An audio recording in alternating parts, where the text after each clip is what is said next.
girdėsite Mėnulio radijo pasaką, kaip antys į Palangą tranzavo. Ar jūs kada esate matę ančių šeiminėlę jūroje? Aš tai ne, bet viena močiutė Palangoje man kadaise pasakojo tokią istoriją. Tai va, vaikeli, pradeda močiutė. Prieš keletą metų einu aš palei jūrą, saulė jau leidžias tarp bangų, ramu, gražu. Tik žiūriu, patikėt negaliu. Ant bangų taškosi gražiausia ančių šeiminėlė.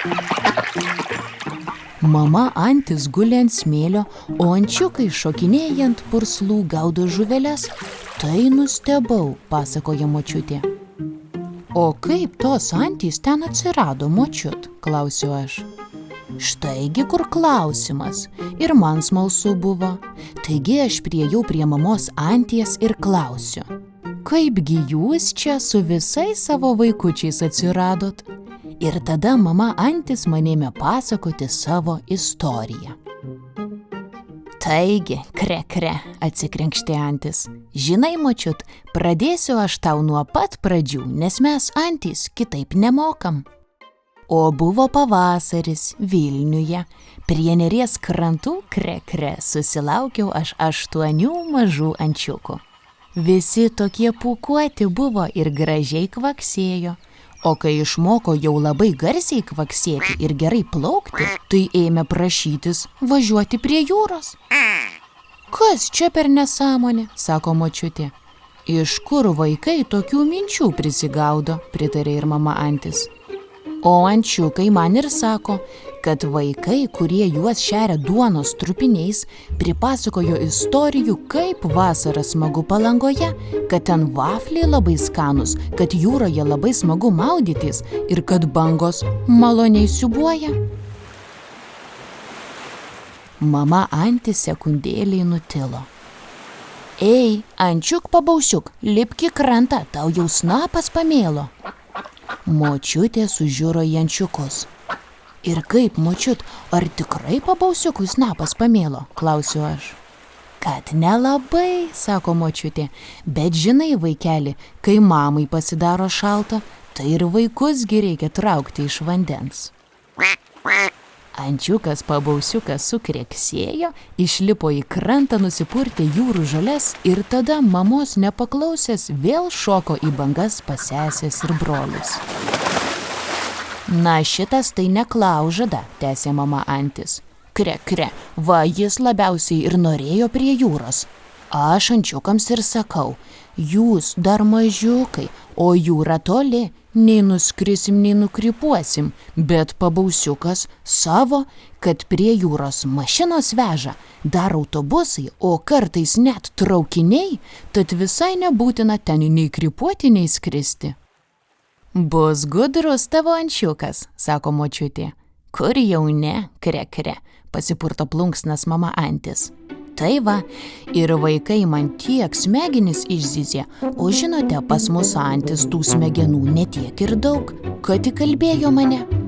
Ir nukrypavome visa šeiminėlė, gražia eilute įsirikiavę ant plento. Ten mašinos ūžia, žibintais žibina, man baisu, o vaikams tiek laimės, vos nulaikiau juos visus 8 eiliai. Bet kur tau, pabausiuko sesutė Čiplytė, dar didesnė neklaužada. Tai ji ir iššoko ant kelio tiesiai prieš raudoną mašiną. Man vos širdis krūtiniai nesustojo, mašina tik cypt ant stabdžių. Oi, močiutė, kaip baisu, ar mašina nekliudė ančiuko, klausiu aš.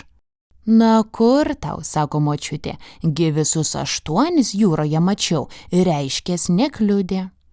Ir kasgi buvo toliau? O toliau, kreksi mama antis, prasivėrė tos mašinos langelis. Kažkokia maža mergytė iškišo garbanotą galvelę. Ei, antytės, kokios jūs mažytės, kurgi keliaujat? Prie jūros, kre, mes keliaujam į Palangą. Gera buvo ta mergytė, ji savo tėvelius įkalbėjo, kad šitos antys, tai yra mes, tranzuoja į Palangą ir kad būtinai mus reikia pavežti. Eina sau, negali būt, negaliu patikėti aš. Taigi, kad negali, bet kartais būna visko nutinka, sako močiutė. Taigi, mama antis su visais ančiukais įšoko į mašiną ir per keletą valandėlių atriedėjo į Palangą.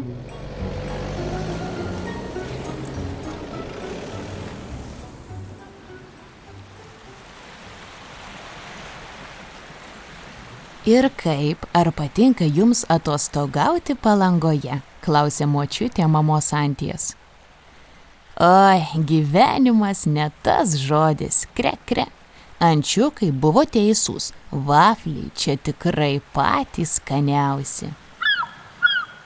Ei, mėlynsnapiai, pasistebė mama antis, greit iš vandens pas mane, eisim valgyti vaflių. Ir išgirdę tą žodį vafliai, ančiukai kaip sutarę tuoj pat išlipo į krantą, nusipurtė nuo plunksnų vandenį ir smagiai kreksėdami nukrypavo per smėlį link Basanavičiaus gatvės. Ir kas buvo tada, klausiau aš močiutės. Ogi nieko, sako ji. Tada saulė nusileido ir aš grįžau namo. O kitą dieną dar matei ančiukus jūroje, klausiu. Ne, kitą dieną nebesutikau nei mamos anties, nei ančiukų. Kaip gaila, truputį nuliūdau aš. Na ką tu, vaikeli, gal šeiminėlė į kitą paplūdimį nuskrido ir tiek. Taip ir baigėsi močiutės istorija. Kartais galvoju, ar neprimelavo ji man, gal prikabino makaronų ir tiek, o aš ir patikėjau. Bet geriau pagalvojus, kodėlgi antys negalėtų nutranzuoti į Palangą. Jei tik yra žmonių, kurie jas nori pavežti, tai ir gali. Dažnai tai pagalvoju vakarais, jau gulėdama lovoje prieš miegą. Ir tada prižadu sau, kad jei kada nors pakeliui link jūros ant plento sutiksiu tranzuojančių ančių šeiminėlę, tai būtinai jas nuvešiu prie jūros. Pasakos apie ančių šeiminėlę pageidavo mūsų klausytojas Jovaras. Linkėjimai jam.